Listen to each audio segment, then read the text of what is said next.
I just don't think they're going to. I think they're going to take their oil. They're going to have some missiles, and they'll have some defense.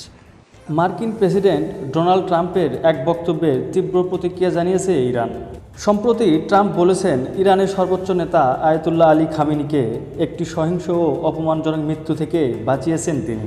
আজ শনিবার ইরানের পররাষ্ট্রমন্ত্রী Abbas Araghchi ট্রাম্পের এই বক্তব্যকে অসম্মানজনক ও অগ্রহণযোগ্য উল্লেখ করে নিন্দা জানান।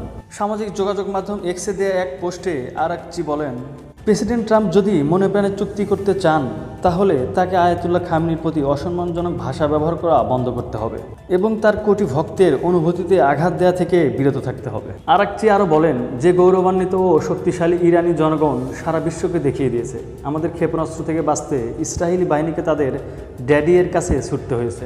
তারা ইরানি জনগণ হুমকি বা অপমান একটুও সহ করবে না। ইরানকে আবার আলোচনার টেবিলে ফেরার আহ্বানও জানান ট্রাম্প। তবে ইরান বলেছে তারা যুক্তরাষ্ট্রের সঙ্গে আবারও পরমাণু আলোচনা শুরু করার বিষয়ে কোনো পরিকল্পনা করেনি।